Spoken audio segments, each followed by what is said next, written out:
시간에 의인은 율법을 듣는 자가 의인이 아니요 그 율법을 행하는 자가 의인이다. 이 말씀을 통해서 율법을 소유했다는 특권의식을 가지고 있는 유대인을 논박했던 사실을 우리는 생각해 보았습니다. 그런데 율법을 지키는 자라야 의롭다 하신다는 이 말씀 속에는 율법을 온전히 지킬 인생이 없으므로 오직 믿음으로 구원 얻는다는 이 말씀이 숨겨져 있다는 사실도 우리는 생각했습니다.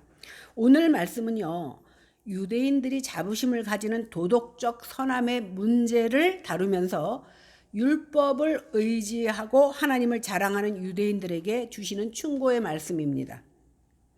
우리가 오늘 말씀을 살펴보는 가운데에 이 말씀을 통해서 우리에게 주시고자 하는 교훈이 무엇인지를 깨닫고 돌아가는 저와 여러분들 되시기를 바랍니다. 먼저 17절과 18절을 읽어보겠습니다. 시작. 유대인이라 불리는 내가 율법을 의지하며 하나님을 자랑하며 율법의 교훈을 받아 하나님의 뜻을 알고 지극히 선한 것을 분간하며 바울이 유대인이라고 불리는 내가, 그러니까 우리가 생각하기에는 어떤 유대인 중에 한 개인을 말하는 것이구나 이렇게 생각할 수도 있습니다. 그런데 특정한 유대인을 말하는 것이 아니라 민족적이며 종교적인 우월의식과 자긍심을 가진 전형적인 유대인 전체를 가리키는 말입니다.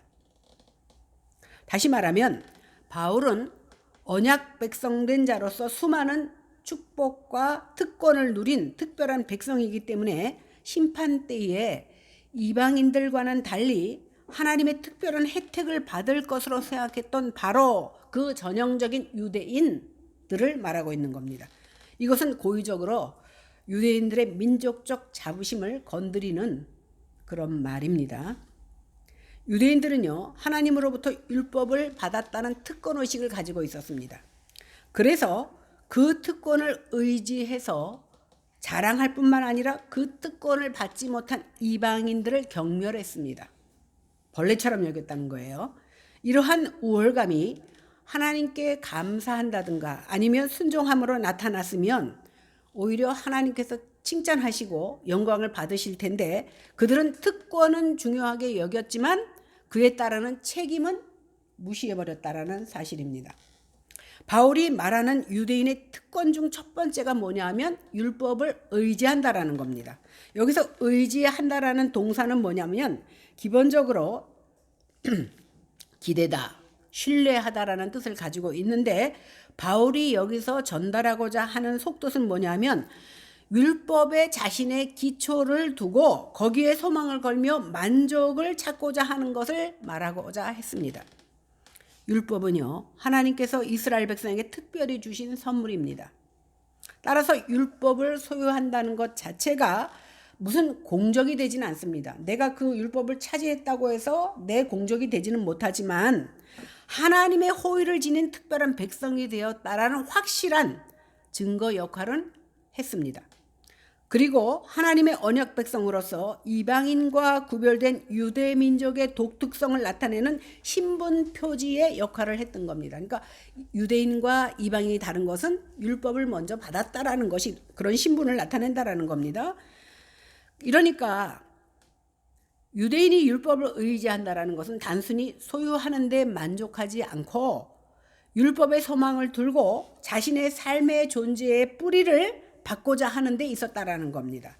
그렇게 함으로써 언약 백성된 자신들의 독특한 신분을 자랑하며 이방 죄인들에 대해서 자신들의 신분적 우월성과 자부심을 드러내고자 했던 겁니다. 그러니까 율법을 먼저 자기네가 받았다라는 것을 자기네가 이방인과 다르다, 그리고 이방인들에 비해서 우리는 우월하다라는 신분적 우월성을 유대인들이 가졌다라는 거예요.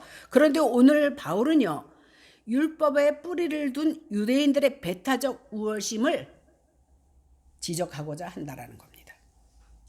유대인들의 특권 중 두 번째가 뭐냐면 하나님을 자랑한다는 거예요. 첫 번째는 하나님을 의지했고 두 번째는 하나님을 자랑한다는 겁니다.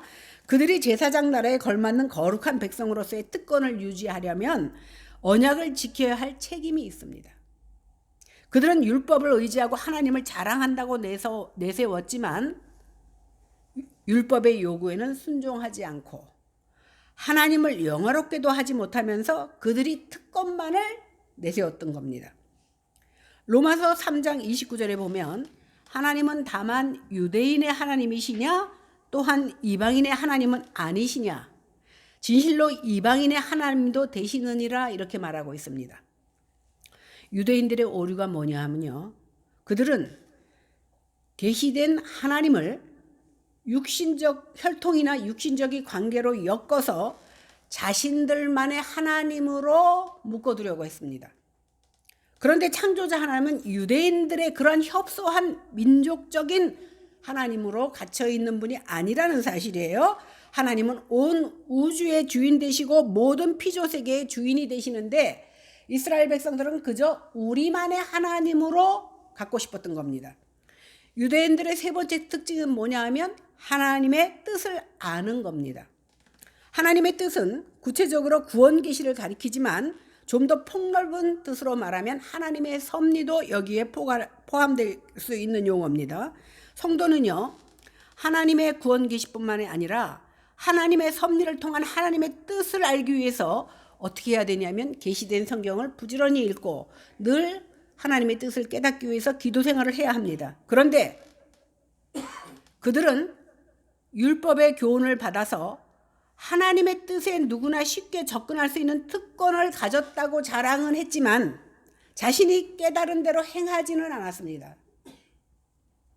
하나님의 뜻을 아는 특권을 가진 자들은 그것을 실행하지 않으므로 오히려 그들에게 하나님의 뜻을 알게 해준 율법을 욕되게 만들었습니다. 실로 유대인들은 율법의 교훈을 받아서 뜻을 알고 지극히 선한 것을 분간하는 특권을 지닌 것 맞습니다. 여기서 지극히 선한 것이라는 것은 뭐냐 하면 중요한 것들 또는 본질적인 것들을 말합니다. 여기서 분간한다라는 말은요, 좋게 여긴다는 뜻으로 검토해 보고 좋으면 시인한다는 뜻을 가지고 있습니다. 이처럼 유대인들에게 있어서 율법은요, 모든 지혜와 지식의 원천입니다. 율법을 통해서 교훈받은 사람은 하나님의 선하시고 깊으신 뜻이 무엇인지를 분별할 그런 특권을 지닌 사람입니다. 바울은 유대인들이 지닌 이런 특권 자체를 비판하거나 오늘 부정하려고 하는 것이 아닙니다.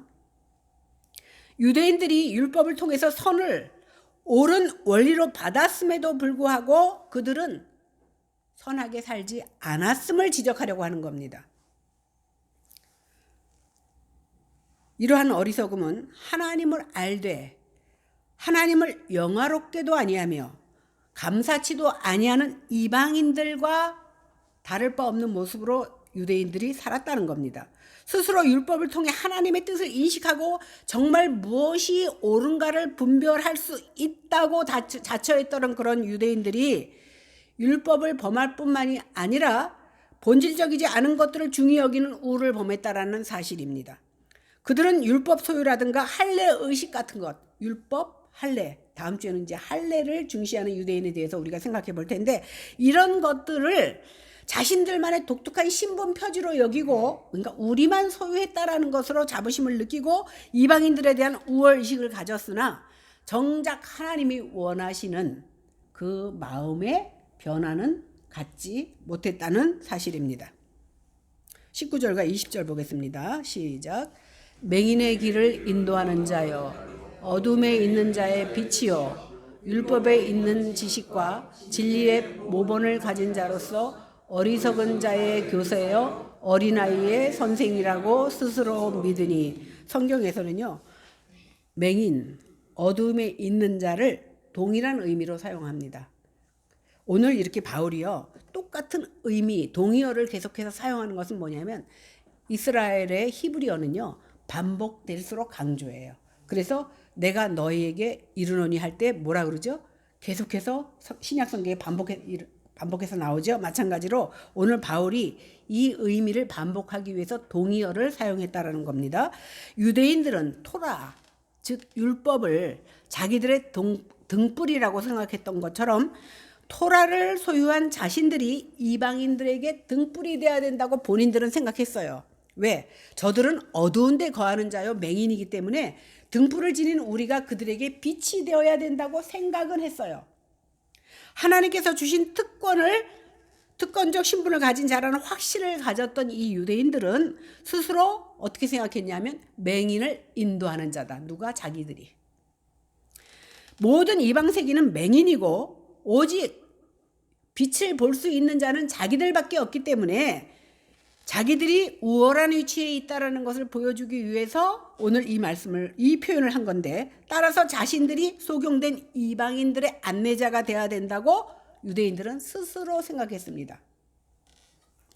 이사야 42장 7절에 보니까 내가 눈먼 자의 눈을 밝히며 갇힌 자를 감옥에서 이끌어내며 흑암에 앉은 자를 감방에서 나오게 하리라 이렇게 말했습니다. 맹인의 눈을 밝히고 그들의 인도자가 되는 것은 여호와의 중만이 지닌 것이 아니라 이스라엘 민족에게도 그런 것이 허락되었다고 그들은 믿은 겁니다. 그들은 열방에게 하나님에 관해 가르쳐야 될 계시를 받았습니다. 이렇게 이스라엘은 하나님의 계시를 나눔으로써 그러니까 맹인된 세상의 안내자가 되어야 될 사명을 받았으나 그것을 수행하는 데는 실패했습니다. 그러니까 알고는 있었는데 행하지는 않았다는 거예요. 이어서 영적으로나 도덕적으로 눈이 먼 상태에 있다는 것은 뭐냐면 어둠 가운데 헤매는 것인데, 어둠 가운데 있는 자의 빛이라는 표현을 통해서 자기들이 사명이 있다는 것을 말함과 동시에 자기들이 얼마나 우월한 민족인가를 보여주고 싶었던 겁니다. 이 표현 역시 이사야 42장 6절에 나오는데, 나 여호와가 의로 너를 불렀은즉 내가 내 손을 잡아 너를 보호하며 너를 세워 백성의 언약과 이방의 빛이 되게 하리라는 이 말씀을 인용한 말씀입니다. 그러니까 그들은 어려서부터 수없이 말씀을 들어왔기 때문에 그 말씀이 마음속에 새겨서 말은 잘했지만 그것이 행위로 드러나지는 못했다라는 겁니다. 이사야서 49장 6절에 또 보니까 그가 이르시되 내가 나의 종이 되어 야곱의 지파들을 일으키며 이스라엘 중에 보존된 자를 돌아오게 할 것은 매우 쉬운 일이라. 내가 또 너를 이방의 빛으로 삼아 나의 구원을 베풀어서 땅끝까지 이르게 하리라 이렇게 말씀했습니다. 이렇게 유대인들은요, 자신들은 빛 가운데 살지만 이방인들은 어둠 속에 산다라고 생각했어요. 그럼 유대인들이 소유한 빛이 무엇입니까? 그게 바로 율법입니다. 유대인들은 율법을 그들만이 소유한 빛으로 여겼습니다. 그러니까 율법은 우리에게만 주어졌기 때문에 저들은 어두운 데 거하지만 우리는 빛 가운데 거한다고 생각했습니다. 이사야서의 여호와의 종의 사명이 이방인의 빛으로 나타난 것처럼 오늘 본문에서 어둠에 있는 자의 빛이라는 표현을 한 것도 왜 그러냐면 자기들이 그만큼 우월하다는 것을 이 표현을 통해서 나타내고 있는 겁니다. 그런데 유대인들에게 특권 의식을 뒷받침해 주는 것이 무엇이냐면 바로 율법입니다. 율법을 자신들만의 특권으로 생각한 유대인들은 여기 보세요.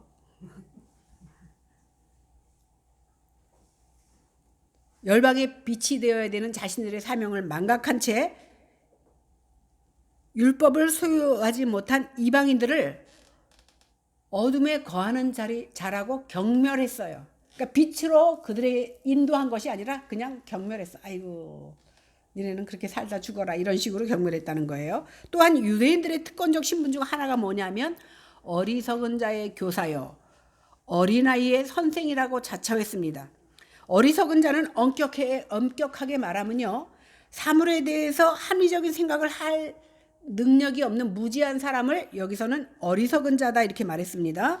하지만 오늘 본문에서는 그 뜻을 갖기보다는 영적인 그것을 인식하지 못하는 그 능력이 없는 자, 이것을 어린적인 자라고 얘기했고, 유대인이 보기에 이방인은요 불경건하기 때문에 하나님의 신령한 뜻을 인식할 능력이 없는 우둔하고 어리석은 자다 생각했어. 자기들만 어리석지 않은 지혜로운 자라고 생각했던 거예요.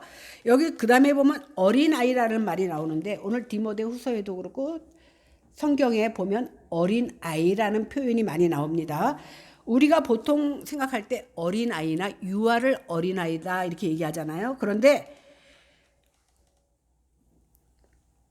영적으로 지식이 없는 무식한 사람, 연약한 존재, 어리석은 존재를 성경에서는 또 어린아이다 이렇게 표현하는 겁니다. 그러니까 여기서 어린아이와 어리석은 자는 또 동등한 의미로 쓰여진 거예요. 아까 말씀한 것처럼 똑같이 사도 바울은 중복 언어를 사용함으로 강조하고 있다는 것을 우리가 알 수 있습니다.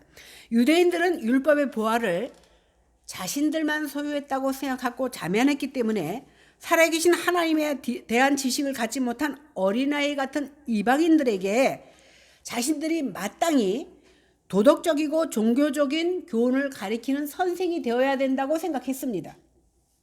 결국 어리석은 자의 교사여 어린아이의 선생이라는 말 역시 자기네가 그 신분을 깨닫고 가리키려는 그 마음에서 한 것이 아니라 자기의 우월을 드러내기 위해서 표현한 말이라고 생각하면 됩니다. 지금 바울은요, 유대인의 율법을 통해 얻은 지식이나 진리가 거짓되거나 알맹이가 없다고 찌르는 것 아니에요.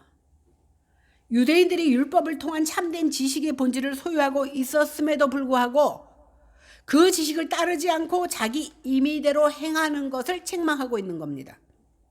유대인들은 자신들에게 허락된 이 사명마저도 자신들의 특권을 자랑하는 도구로 삼는 오류를 범하고 만 겁니다. 그렇다면 유대인들의 결정적인 잘못이 무엇인지 보겠습니다. 유대인들은요, 이방인들이 갖지 못한 특권을 가지고 있었지만 자기들만 특권을 받은 자이라는 그런 자만에 빠져서 오히려 그 특권으로 말미암아 더 큰 행악에 빠지게 된 거예요. 교만이 결국은 그들을 죄악에 빠지게 만들었다라는 겁니다.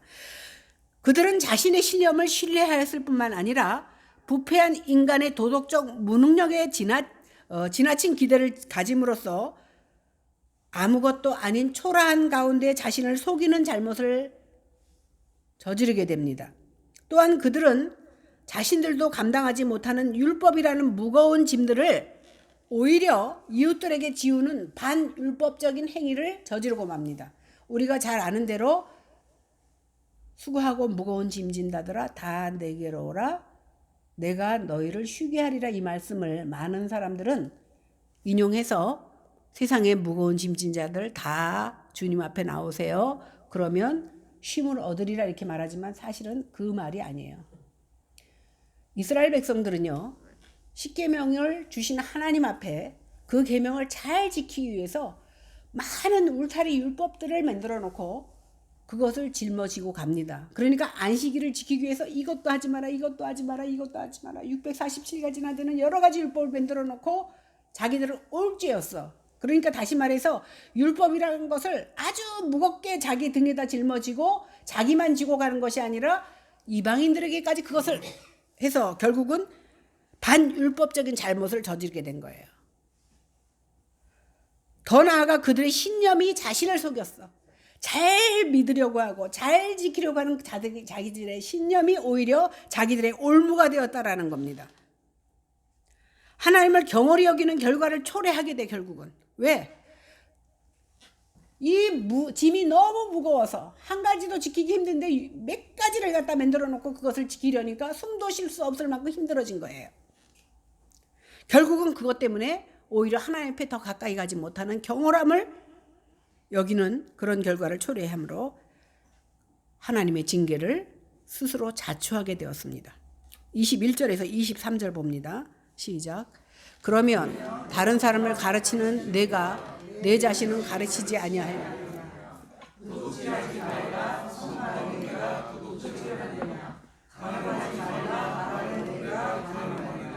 우상을 가증히 여기는 내가 신전 물건을 도둑질하느냐, 율법을 자랑하는 내가 율법을 범함으로 하나님을 욕되게 하느냐. 참 사도 바울의 글을 보면 너무 심오해서 우리가 10번 읽고 100번 읽어도 깨닫지 못할 때가 많은데 오늘 이렇게 직설적으로 사도 바울이 유대인의 종교적 자부심을 흠집내면서 고발합니다. 유대인들의 율법을 소유했다는 것은 이방인들과 구별된 독특한 언약 백성으로 구분짓고 민족적 정체성과 우월의식을 심어주는 삶의 기초라고 볼 수 있습니다. 율법은 지식과 진리를 온전하게 구현하고 표현하는 것입니다. 따라서 유대인들이 율법을 소유했다는 것은 온전한 지식과 진리를 소유한 것이나 마찬가지라고 생각했습니다. 유대인들은 모든 사람이 갈구하는 지식과 진리가 율법 속에서 자신들에게 주어졌다고 주장합니다. 바울은 율법 속에 지혜와 지식이 담겨있는 그들의 주장을 인정합니다. 그러나 그들이 율법의 지식과 진리를 배타적으로 소유한 자라면 율법을 지켰어야 되고 하나님께 영광을 돌렸어야 마땅한데 너희가 도리어 율법을 범함으로 이방인 중에서 하나님의 이름을 욕되게 만들었다 이렇게 말하고 있습니다. 유대인들은 율법을 그들만의 특권으로 생각하고 온갖 지혜와 지식을 소유한 지혜자들로 이방인보다 우월한 위치에 있는 언약 백성이라고 스스로 자부했지만 그들이 그렇게 의지하고 자랑했던 율법이 그들이 범죄하는 심판의 저울이 된다라는 것은 깨닫지 못했습니다. 지난번에 뭐라 하겠죠? 율법을 가진 자는 율법으로 인하여 망한다 그랬잖아요. 이것이 유대인들이 심각하게 오해한 내용입니다. 바울은요, 율법으로 다른 사람을 가르치려고 지적질 잘하는 그 유대인들에게 정작 네 자신은 가르치지 않는다 이렇게 말하고 있습니다. 특별히 세 가지 내용을 말하는데 도둑질 하지 말라고 하면서 자신은 도둑질하고 간음하지 말라고 가르치면서 자신은 간음하고 우상을 가증히 여기면서도 신전 그 물건을 도둑질한다는 것입니다. 그야말로 유대인들의 정곡을 찌르게 아주 노골적으로 오늘 지적하고 있습니다. 당시요 신전 물건을 도둑질하는 행위는요 이교 세계에서 빈번하게 발생하는 일이었습니다. 이방인들도 이방신을 섬기면서 신전에 좋은 거 있으면 다 이렇게 훔쳐갔나 봐. 바울 사도가 이 말을 하는 것은 뭐냐면 우상을 숭배하는 이교 신전의 물건을 너희가 도둑질했다라는 것이 아니라 이스라엘 역사를 보면요 종종 무슨 일이 있냐면 제물로 바쳐진 것을 몰래 훔치는 그런 일이 많이 있었습니다. 그러니까 제물로 바쳐진 물건들을 몰래 빼돌리거나 자기들은 11조와 헌물을 떼어먹는 도둑질을 하면서 진짜 남의 물건 훔치는 것만 도둑인 줄 알고 자기는 맨날 도둑질하면서 도둑질하는 것을 손가락질했다는 겁니다. 또 간음도 그렇습니다. 예수님께서는 뭐라 그랬죠? 마음에 음욕을 품고 여자를 보는 자마다 이미 간음하였다라고 말했습니다. 그러므로 율법을 자랑하는 너희가 율법을 범함으로 하나님을 욕되게 하고 있다라고 오늘 성경에서 말하고 있는 거예요. 그러니까 너희들이 그렇게 남을 지적할 자격이 없다라는 것을 오늘 성경에서 말하고 있는 겁니다. 이 지적은요 구약 선지자 예레미야의 말을 떠올리게 하는데 예레미야 7장 9절 10절에 보니까 너희가 도둑질하며 살인하며 간음하며 거짓 맹세하여 바알에게 분향하며 너희가 알지 못하는 다른 신들을 따르면서 내 이름으로 일컬음을 받는 이 집에 들어와서 내 앞에 서서 말하기를 하나님 내가 구원받았습니다. 자기는 나가서 할 짓 다 하면서 성전에 와서는 우리가 구원받았습니다. 할렐루야 아멘 한다라는 겁니다. 이렇게 이 모든 가증한 일을 행하는 것이 누구냐? 바로 너희다라고 말하고 있습니다. 소위 하나님의 백성이 가지는 아는 것과 행하는 것의 불일치는 하나님을 욕되게 한다라는 겁니다. 지금을 살아가는 성도들인 우리에게도 똑같이 말씀하고 있습니다. 옛날에 시골 동네 가면 이정표 있었잖아요. 뭐 보니까 천하대장군 지하여장군하고 마주보고 있잖아. 그러면서 길을 가르쳐 주잖아. 요리 가면 어디 이렇게. 그런데요 이 이정표가 사람들에게 어디로 가라고 길은 가르쳐 주는데 자긴 절대 안 가. 그 자리에만 그냥 서 있어. 가르쳐 주기만 해. 유대인들에 있어서 문제는 뭐냐면 자기들이 잘 가르쳐. 맨날 들어왔기 때문에 율법을 많이 하니까 많은 사람들에게 율법을 가르쳐. 자기는 행하지 않는다는 거예요. 꼭 이정표 같이. 그래서 하나님께서는 자기들이 가르치면서 자기들은 행하지 않는 이런 하나님을 부르는 그들을 향해서 외식하는 자들이라고 오늘 말하고 있는 겁니다. 그들은 입술로는 하나님의 이름을 부르고 행동은 밖에 나와서 나 금식합니다, 기도합니다 그러고 큰 소리로 기도하지만 그들의 심령은 전혀 하나님과 무관하며 단순히 형식적이고 외면적인 종교 생활만 하는 종교인에 불과했다라는 겁니다. 그런데 놀라운 것은요, 유대인들은 그리고 교인들도 뭐라고 생각하냐면 안 믿는 자들을 위해서 너희들이 없는 그 믿음을 나는 소유했다. 다시 말해서 나는 너희들과 다르다라고 생각한다라는 겁니다. 그리고 더 나아가 거룩한 척까지 합니다. 유대인들이 비록 율법을 자랑하고 그것을 의지하며 언약된 백성된 자신들의 특권의식과 우월의식의 토대로 삼았다 할지라도 그들이 율법에 불순종한 것은 그들의 자랑과 특권의식을 스스로 부정하는 것이 되고 말았습니다. 따라서 그들도 하나님의 준엄한 진노를 피할 수 없게 된 겁니다. 24절 보겠습니다. 시작. 기록된 바와 같이 하나님의 이름이 너희 때문에 이방인 중에서 모독을 받는다. 바울은 구약성경을 인용하여 유대인들에 대한 자신의 비판을 뒷받침하고 있습니다. 여기서 바울이 인용하는 구약의 말씀이 뭐냐면 이사야서 52장 5절의 말씀입니다. 이사야서 52장 5절을 보면 그러므로 이제 여호와께서 말씀하시되 내 백성이 까닭없이 잡혀갔으니 내가 여기서 어떻게 하랴. 여호와께서 말씀하시되 그들을 관할하는 자들이 떠들며 내 이름을 항상 종일토록 더럽히도다. 바울은요, 이 말씀을 인용해서 너희가 율법을 의지하고 자랑하며 하나님의 뜻을 안다고 하고 남에게 가르쳤지만 정작 자신들은 율법을 범함으로 하나님의 이름이 너희 때문에 이방인 중에서 더럽혀지고 모독을 받고 있다라고 말하는 거예요. 자신들은 하나님을 잘 알고 저들에게 오히려 하나님의 빛되신 말씀을 가르치는 존재라고 생각해 오고 살았는데 정작 너희들 때문에 하나님의 이름이 모독을 받고 더러워졌다라는 것을 오늘 말하고 있습니다. 이 말씀은 오늘날 우리에게도 그대로 적용시킬 수 있습니다.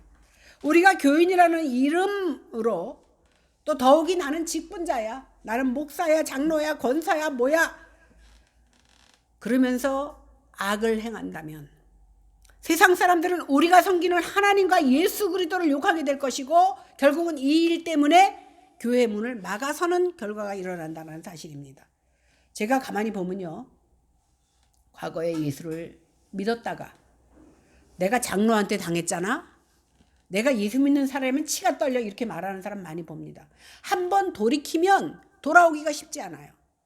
그런데 그것을 누가 했습니까? 여러분, 십자가에 못 박은 사람 누군지 아세요? 유대인들이에요. 하나님의 자녀들이라고 하는 유대인들이 십자가에 못 박았어요. 이 시대에요, 안 믿는 사람들이 예수님을 십자가에 못 박는 거 아니에요. 예수 믿는 우리의 잘못이 예수를 다시금 십자가에 못 박는 일로 만들고 그것이 결국은 예수 앞에 나올 모든 불쌍한 영혼들을 막아서고 있다는 사실을 우리는 알아야 된다는 겁니다. 그러므로 우리가 성도다운 인격이 없이 나 교인이야, 나 직분을 무엇을 가졌어라고 자랑하면 안 돼요. 교회의 직분을 자랑할 것이 아니라 우리가 종교적인 냄새를 풍기며 다닐 것이 아니라 정말 모든 자 앞에 겸손하고 낮아지고 하나님의 사람으로서 하나님께서 우리에게 주시는 바 귀한 교훈을 받을 수 있는 그런 모습이 되어야 된다는 거예요. 제가 서울역 쪽에 교회에 있을 때 목사님에게 교인들이 상을 따로 차려줘. 반찬도 조금 더해서 사기 그릇에다 대접을 하고 일반 사람들은 우리처럼 이렇게 접시에다가 먹었어요. 근데 어느 날 교회에 봉사하는 분이 장로님들의 사기 그릇을 어디서 잔뜩 사왔어. 그래갖고 상을 따로 만들어서 장로님들도 대접하자 그랬어. 그랬더니 그 목사님이 아주 큰 교회인데 교육자회를 통해서 어떻게 하면 장로들이 다시 식판에 먹을 수 있는지 연구해 오래 일주일 동안. 그게 무슨 연구할 겁니까? 그 다음 주에 되니까 목사님이 물어봅니다. 한 사람씩 지목하면서 어떻게 해야지 장로들이 다시 식판에 먹을 수 있나? 전부 대답을 못해. 저한테 물어봅니다. 제가 대답했죠. 목사님이 식판에 드시면 장로님들도 식판에 드실 겁니다. 그리고 제가 무지 혼났잖아요. 탕을 치고 난리가 났어. 그러면 어떻게 섬기는 법을 가르치냐고. 성경은 뭐라 그랬죠? 성경을 받고자 하는 자는 어떻게? 먼저 섬겨야 돼. 대접을 받고자 하면 먼저 대접해야 돼. 이것이 성경인데 많은 사람들이요. 오늘 유대인처럼 내가 너희보다 다르다고. 교회 안에서는요. 우리 교회는 장로가 없지만 목사나 직분자들이 가장 낮은 자예요. 그리고 새로 오른 성도가 있으면 그 사람을 가장 높이 섬길 수 있어야 돼. 그것이 바로 성경에서 말하는 하나님의 뜻이에요. 하나님의 뜻을 알고자 하면서도 정작 하나님의 뜻이 내게 주어지면 그리고 나에게 별로 유익이 없을 것 같으면 어떻게 해야 돼? 하나님의 뜻을 뒤로 하고 내 뜻을 하나님의 뜻이냐 하다 보니까 믿지 않는 자들에게 손가락질 당하고 믿지 않는 자들의 모독거리가 된다라는 거예요. 결국은 나만 모독을 받고 마는 것이 아니라 나 때문에 교회가 모욕을 당하고 하나님이 모독을 당한다는 사실을 깨달아 알았을 때 우리는 정말 참 조심하며 살아야겠다라는 말을 먼저 저에게 합니다. 그리고 여러분들도 새겨 들으시기 바랍니다. 이제 우리는 어디 가서 종교인 냄새 풍기지 말아야 돼요. 종교의 냄새를 풍기기보다는 하나님의 백성답게 삶으로 하나님께 영광을 드러내는 삶의 모습으로 사람들 앞에 보여질 때에 그것은요 내가 예수 믿으라고 말하는 것보다 독일에서요 어떤 사람이 한 동네에서 이제 아침에 나오면 막 조깅도 하고 뭐 자전거도 타고 그러잖아요. 그런데 보니까 목사님이 이사 왔다라는 소문이 딱 들었어. 근데 이 사람이 교회 나가다 말았거든. 아, 저 사람이 나한테 전도하겠구나. 그러면 내가 어떻게 대답하지? 그리고 준비를 다 해갔는데 아니 몇 달이 지나도 그 목사가 전도를 안 하네. 저 목사 가짠가? 그런데 세월이 지나면서 그에게서 풍기는 종교인의 냄새가 아니라 하나님의 향기가 풍기는 거예요. 그래서 교회 나온 말 한마디도 안 했는데 자기가 하나님 앞에 나가고 싶어지는 마음이 생겨지는 거예요. 그러니까 우리는 삶에서 그리스도를 드러내야지 입으로는 하나님을 외치면서 오늘 유대인처럼 너희들은 어둠에 있으니까 내 빛을 받아야 되라고 말하기 전에 정말 하나님의 참된 빛이 되어서 그리스도의 향기를 드러내는 모습으로 삶을 드릴 때에 하나님께 영광을 돌리고 하나님을 막아서는 일이 생기지 않을 줄로 믿습니다. 이러한 모습으로 우리 삶을 드리는 저와 여러분들이 되시기를 주님의 이름으로 간절히 축원합니다. 기도하겠습니다. 하나님, 정말 부족하고 연약합니다. 오랫동안 예수를 믿었어도 우리는 예수를 알지 못하고 오랫동안 하나님을 불렀어도 우리는 참된 하나님을 깨닫지 못하고 믿을 때가 얼마나 많이 있는지 모릅니다. 하나님, 깊이 주님을 생각하게 하시고 오늘 한 날도 나를 통하여 주님께서 하시고자 하는 것이 무엇인지를 고민하며 살아가는 거룩한 근심이 저희에게 있게 하여 주시옵소서. 감사드리며 예수님 이름으로 기도했사옵나이다. 아멘.